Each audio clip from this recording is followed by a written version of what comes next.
É um prazer estar aqui.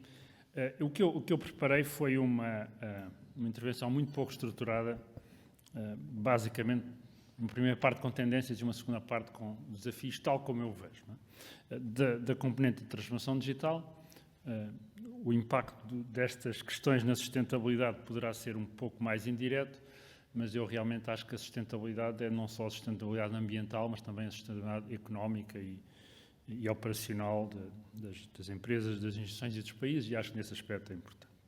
Primeiro, em termos de tendências. Portanto, obviamente, as tendências não mudam de ano para ano, tendências tecnológicas variam continuamente ao longo de muitos anos, mas, apesar de tudo, vamos observando algumas variações, e, portanto, eu pus aqui uma lista, basicamente, das tecnologias da área do digital, e restringo-me a essa área, que eu considero que são importantes e que são tendências de futuro, e pô-las por ordem crescente do impacto que eu espero que elas venham a ter no próximo ano, nos próximos anos. Okay? Portanto, as primeiras que eu vou referir são aquelas que eu acho que vão ter menos impacto e deixo para o fim aquelas, tipo Miss Mundo, não é? Aquelas que eu acho que terão mais impacto. Muitas destas coisas ouvimos falar, ouvimos ler, e aqueles de nós, vocês que não são especialistas, provavelmente poderão ficar em alguns pontos confusos sobre computação quântica. Vamos ter computadores quânticos aqui nos telemóveis, o teleporting, não sei como é que se diz em português, vai ser uma realidade em breve, etc. Portanto, ia tentar só dar-vos um bocadinho da minha ideia, da minha visão sobre isto. Portanto, por esta ordem, que não é arbitrária, primeiro é a computação quântica. Devem ter ouvido falar imenso nos últimos anos sobre a computação quântica, que os computadores quânticos são o futuro, que os computadores quânticos são potencialmente milhares, milhões, o número varia de vezes mais poderosos que os computadores normais e que uma parte grande da computação científica, tecnológica, etc., vai ser feita por computadores quânticos.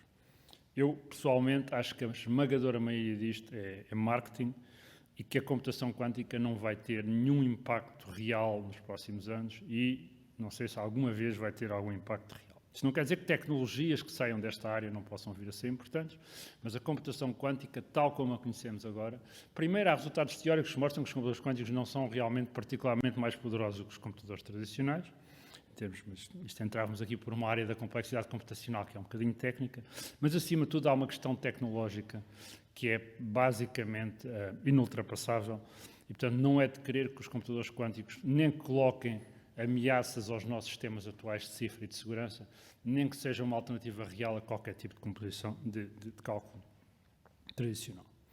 Por esta ordem, a segunda tecnologia que eu me refiro é o blockchain. O blockchain é uma daquelas outras tecnologias que têm sido definidas como transformacionais, mas a verdade é que o blockchain resolve um problema específico e só é transformacional ou revolucionária em áreas que sofram desse problema específico. E o problema específico que o blockchain resolve é situações onde não há uma autoridade central confiável e, portanto, onde eu quero estabelecer registros confiáveis na ausência de uma autoridade central confiável. Mas os casos onde isto realmente acontece são muito raros. São muito raros, porque geralmente nós confiamos em alguém, ou confiamos num banco, ou confiamos no Banco Central Europeu, ou confiamos no registro e notariado. Portanto, o caso onde não confiamos numa autoridade central para manter os registros são casos realmente verdadeiramente marginais. E exceto nesses casos, o blockchain realmente não acrescenta nada. Eu acho que na componente das moedas digitais está-se a clarificar um bocadinho o que é que elas são de facto e qual é o potencial delas, pela negativa, mas mesmo que não pensemos só em moedas digitais, em criptomoedas e pensemos também noutras aplicações do blockchain, a minha opinião pessoal é que o blockchain vai ser sempre uma tecnologia de nicho, aplicável em casos extremamente específicos, empurrada, é certo, por diversas empresas, diversos grupos de interesse, mas, a meu ver, uma tecnologia que resolve genuinamente, relativamente poucos problemas novos. Agora começamos a entrar em coisas mais interessantes. IoT e Edge Computing. Esta, obviamente, é uma evolução na continuidade, a sensorização cada vez mais profunda de sistemas, desde caixotes do lixo até automóveis, até frigoríficos, etc., vai continuar a avançar. Há muitas dessas coisas que já hoje existem, ainda hoje estava a ver onde é que estava o meu carro, porque alguém estava a andar com ele e eu precisava dele, e estava a descobrir onde é que estava o meu carro olhando para o telemóvel. Portanto, esta é uma tendência clara para o futuro e que vai trazer alterações significativas na maneira como fazemos a distribuição, como fazemos o transporte, etc. Portanto, toda esta área do IoT e do Edge Computing. A área da cloud é também uma tendência que vai continuar claramente. A dificuldade em fazer manutenção de sistemas de IT que não estejam na cloud, portanto, que tenham servidor físico, vai ser cada vez maior, é um desafio cada vez maior, em particular com as ameaças de cibersegurança, etc. E, portanto, eu acho que a tendência da cloud, quer sejam clouds públicas, quer sejam clouds privadas, é uma tendência crescente e que vai ter um impacto cada vez maior na maneira como nós vemos os recursos computacionais. Depois temos as tecnologias de Extended Reality e Virtual Reality, realidade virtual e realidade estendida. É verdade que estas tecnologias há décadas que prometem ainda nunca entregaram, e não será também com certeza em 2023 que vamos ter óculos ou tecnologias acessíveis de realidade virtual ou de realidade estendida, mas a verdade é que em cada ano damos um pequeno passo em frente. Não será talvez em 2023, não sei se é em 2024, mas alguns nesta década vamos ter com certeza a realidade estendida e a realidade virtual a ter um impacto cada vez maior na nossa vida e eventualmente a virem a posicionar-se como alternativas reais a estes ecrãs minúsculos que usamos no telemóvel e que prendem a nossa atenção 99% do tempo. Portanto, é extremamente provável que, acho eu, mais tarde ou mais cedo, vamos ter tecnologias de realidade aumentada e realidade virtual, com base em óculos ou devices parecidos, que alterem de uma maneira profunda a forma como interagimos com a internet, com o mundo digital, e é até possível que daqui a 10 ou 15 anos olhemos com algum gozo para estes anos onde estávamos todos agarrados a umas caixinhas pequeninas, em vez de estarmos imersos no mundo. Mas isto obviamente prende-se com o metaverso, portanto, digamos que é a tecnologia realidade virtual, realidade estendida / metaverso, acho que é uma tecnologia com futuro, não direi que é em 2023 que ela vai explodir, mas penso que é uma tecnologia que temos de estar todos preparados para os impactos que vai ter. E finalmente temos as tecnologias já agora, posso meter aqui por meio as questões da comunicação quântica e das cifras resistentes a ataques de computadores quânticos. Esta é uma área um bocadinho de nicho, mas como sabem, neste momento já há sistemas que usam mecanismos quânticos para comunicação, que são basicamente inatacáveis, as cifras são inatacáveis pelos métodos clássicos, e a razão por que estão a ser desenvolvidas estas cifras tem a ver com estas cifras e estas redes têm a ver com o medo que os computadores quânticos possam disromper os sistemas de chave pública que temos hoje. Eu acho que esta tecnologia eventualmente vai se desenvolver, mas vai ser sempre de nicho, justamente por a razão que eu disse ao princípio, que o risco de ser atacado pelos computadores quânticos é muito baixo.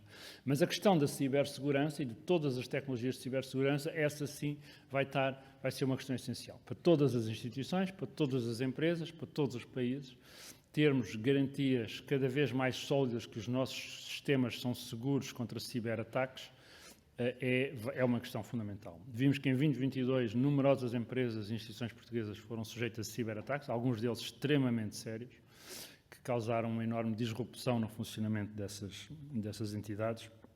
Esta é uma tendência que com certeza não se vai reduzir e, portanto, a tendência a que devemos assistir é uma capacidade cada vez maior de respondermos, de evitarmos estes ataques e de respondermos aos mesmos. E, finalmente, a sétima tecnologia, e, portanto, sendo a última, que eu acho que vai ter mais impacto e mais rapidamente, são as tecnologias de inteligência artificial e de machine learning. Penso que todos terão acompanhado os recentes desenvolvimentos em processamento de linguagem natural que os Large Language Models, também chamados modelos fundacionais, têm conseguido. É uma tecnologia que tem relativamente pouco tempo, tem 2, 3 anos. A arquitetura que está por trás tem 5 anos, é 2017, a arquitetura das redes neuronais que está por trás tem 5 anos. Estes modelos têm 2, 3, 4 anos, mas estão-se a desenvolver rapidamente. O próprio ChatGPT, que neste momento, eu às vezes estou sentado num café e ouço uma pessoa ao lado a falar de ChatGPT, o que significa que o ChatGPT não é já só uma coisa de nerds e de informáticos, já toda a gente experimentou, já toda a gente falou, já toda a gente, uma parte das pessoas ficou impressionada com ele, mas a verdade é que todas estas tecnologias vão encontrar aplicações cada vez mais próximas de nós, aplicações cada vez mais próximas das necessidades das empresas e vão ter um enorme impacto na substituição de funções desempenhadas por seres humanos, na automação dessas funções. Além disso, a analítica, portanto, a área da analítica, a capacidade para usar os dados, a necessidade de organizarmos os dados e de os explorarmos para efeitos comerciais, para efeitos económicos, vai ser cada vez mais importante. E, portanto, as tecnologias de IA e de Machine Learning, que são muito vastas, são muito variadas, mas vão ter um impacto cada vez maior na competitividade das empresas e das instituições. Portanto, isto relativamente às tendências, que eu acho que são as tendências para os próximos anos, em termos de tecnologias digitais. Há muitas tecnologias aqui que eu não falei, de energia, de fusão, etc., mas não tem a ver com digital. Portanto, no digital, penso que fui mais ou menos completo. Relativamente aos desafios, temos muitos desafios. O primeiro desafio que eu iria referir é o desafio das pessoas qualificadas. Este desafio é mais global, não é só na área do digital, mas é particularmente intenso na área do digital. E, portanto, há uma enorme pressão por pessoas qualificadas na área do digital. Essa pressão só vai aumentar com a injeção de recursos financeiros que vai ter lugar por força do PRR e também por força do Horizon 2030. Portugal não está particularmente bem posicionado aqui, porque embora tenhamos recursos tão bons seguramente como os outros, produzimos recursos humanos tão bons como os outros, mas somos sujeitos a uma competição um bocadinho desigual, porque os salários do Norte da Europa são 3 ou 4 vezes superiores aos nossos. E, portanto, eu acho que a corrida para atrairmos, retermos e desenvolvermos recursos humanos nesta área é uma corrida muito difícil e é uma atividade crítica para a competitividade da nossa economia. Isto prende-se também com a questão das qualificações e, portanto, temos também a certeza que mesmo as pessoas que não são desta área têm as necessárias qualificações e competências na área do digital para poderem, se não desenvolver sistemas da área do digital, mas pelo menos saberem usar essas tecnologias, ou pensarem como é que essas tecnologias podem ser usadas nas suas áreas de atividade. A outra grande desafio que eu sinto que vamos ter como sociedade é o desafio da desinformação ou sofrerem da informação seletiva. O tipo de radicalização de opiniões que vemos nos Estados Unidos, entre os democratas e os republicanos, que vimos no Brasil com estas eleições, que vimos na Grã-Bretanha com o caso do Brexit, que é em grande parte causado pelo facto que as pessoas veem realidades diferentes, porque há realidades diferentes que lhes são apresentadas pelos mídias, pelas redes sociais, por toda essa parafernália, baseada ela mesma em IA, e que manda conteúdos diferentes para cada pessoa e que faz com que as pessoas tenham visões realmente diferentes do mundo. Não é? Portanto, não é por acaso que mais de 30% dos americanos acham que as últimas eleições para presidente foram roubadas. Não é? É porque eles veem uma realidade diferente. E o mesmo é verdade no Brasil e o mesmo é verdade noutros ambientes. E, portanto, este é um efeito talvez inesperado, mas muito forte da tecnologia. Eu acho que é um ataque severo à democracia. Não só a desinformação, mas também o facto destas bolhas de informação, ou destas bolhas de informação, se quiserem, e que dificultam o diálogo entre as pessoas. Acho que é uma questão que todos nos devemos preocupar como sociedade e é seguramente um desafio grande no próximo ano e para os próximos anos. Há os desafios da cibersegurança, que eu já referi assim, mas não vou repetir. E depois há um outro desafio, que está um bocadinho relacionado com esta questão da customização, da personalização dos conteúdos, que é o da privacidade. Portanto, a geração Z provavelmente já se habituou, já está disponível para viver sem grande privacidade, pelo menos a avaliar pela forma como se comportam e partilham conteúdos na internet, mas a verdade é que a privacidade está sob ameaça para qualquer um de nós.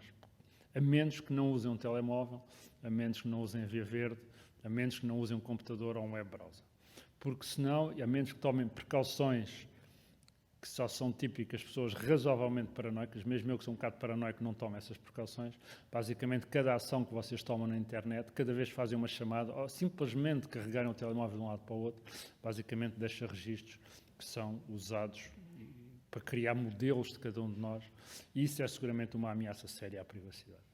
Enquanto isto for usado apenas para criar conteúdos personalizados, para nos entregar, digamos que é uma coisa relativamente, pode ser aborrecido, não é? Quando o Google diz que você já devia ter saído para o emprego, porque todos os dias costuma sair às 7h30 e as já são 7:45, não é? Pode ser aborrecido, mas é mais ou menos, mas é fácil de imaginar, e é usado, aliás, por exemplo, na China, para coartar seriamente a liberdade dos cidadãos, e portanto eu acho que a questão da privacidade é séria. E terminava, porque já me devo estar apresentado o fim, com algumas questões mais geopolíticas, em termos da competitividade de Portugal na Europa e da comunidade da Europa no mundo. A Europa, nestas áreas do digital, atua de uma maneira, aliás, típica da Europa, via regulamentação. A Europa é seguramente o local do mundo mais regulamentado em termos do que pode ou não pode ser feito com tecnologias digitais. Isto é feito com o objetivo essencial de defender os nossos direitos e a nossa privacidade como cidadãos. Portanto, temos de estar todos de acordo em que a motivação é boa, mas a verdade é que cria desafios às empresas e às instituições para estarem conforme as regulamentações, para estarem compliant com as diretivas, que são diferentes de outros blocos. E é por isso que, quando olhamos, as grandes empresas de IA, as grandes empresas do digital, desenvolvem-se nos Estados Unidos ou na China, não se desenvolvem na Europa. Temos aqui uma escolha extremamente difícil, que é se recuamos na defesa destes valores que são tão europeus e tão nossos e aceitamos a falta de competitividade que vem com esses valores, que vem com a defesa desses valores, ou se, pelo contrário, não recuamos, ou se, pelo contrário, fazemos o contrário, tentamos com que as nossas empresas possam ser competitivas, mas desprezando algumas das garantias que temos. É claro que, no melhor dos mundos, a defesa destas garantias conduziria também ao melhor ambiente para negócios. Não é? Isto é um bocadinho a esperança das pessoas que, com a melhor das intenções, criam estas regulamentações, mas não existe grande evidência que isso esteja a funcionar. Ou seja, não existe, embora a Califórnia, por exemplo, tenha adotado um regime de proteção de dados inspirado no RGPD, mas não há neste momento grande evidência que a abordagem regulatória da Europa às questões do digital esteja a tornar as nossas empresas particularmente competitivas. E aqueles de vocês que têm empresas e instituições sabem que ser compliant com as regras todos os dias há novas da União Europeia relativamente às questões do digital, pode ser de facto um peso significativo. E isto prende-se com o último ponto, que é a questão da geopolítica, até que ponto é que a Europa quer continuar e manter-se a ser um player central também nas questões do digital. Nas questões da guerra física, etc., todos ouvimos nos telejornais todos os dias, não tenho nada a dizer sobre isso, mas nas questões do digital o que nós vemos neste momento é que a Europa simplesmente não é competitiva com os Estados Unidos e com a China nas questões do digital. Em parte isto é por causa da regulamentação existente, em parte é porque tanto a China, com forte investimento estatal, como os Estados Unidos, com a forte iniciativa das grandes empresas, controlam a tecnologia. Neste momento é extremamente difícil, mesmo às melhores universidades do planeta, competirem com as Googles, Facebooks e Amazons deste mundo em termos de desenvolvimento de tecnologias de inteligência artificial. E, portanto, neste momento nós estamos basicamente, se aceitarmos a premissa, que me parece muito razoável, que quem dominar a inteligência artificial vai dominar a economia do planeta, estamos neste momento basicamente a entregar este domínio aos dois grandes blocos, que são os nossos maiores competidores, que é os Estados Unidos e a China. E, portanto, isto, pediram por falar nos desafios, este, a meu ver, é o desafio mais profundo e de mais longo prazo que eu vejo. Até que ponto é que a Europa consegue conciliar a defesa dos valores dos cidadãos, a privacidade e a segurança, com a criação de um ambiente propício aos negócios e ao digital, que sejam sustentáveis. O que é que tudo isto tem a ver com sustentabilidade? E peço desculpa se tirei muito ao lado do que me foi pedido. Bom, o planeta tem de ser sustentável, mas o planeta só é sustentável se a economia for sustentável. E neste momento nenhuma economia é sustentável se não for sustentável na sua componente digital. Se não for competitiva em termos internacionais, em termos de marketing, na sua componente digital. As empresas, neste momento, tendem a ser empresas globais que dependem criticamente do digital. Portanto, se nós não acompanharmos as tendências e não enfrentarmos os desafios que estão à nossa frente na componente do digital, vamos também colocar em causa a nossa sustentabilidade económica da nossa economia, da economia europeia, da economia portuguesa, com as consequências que isso trará. Eram estas ideias que queria partilhar com vocês. Muito obrigado pela vossa atenção.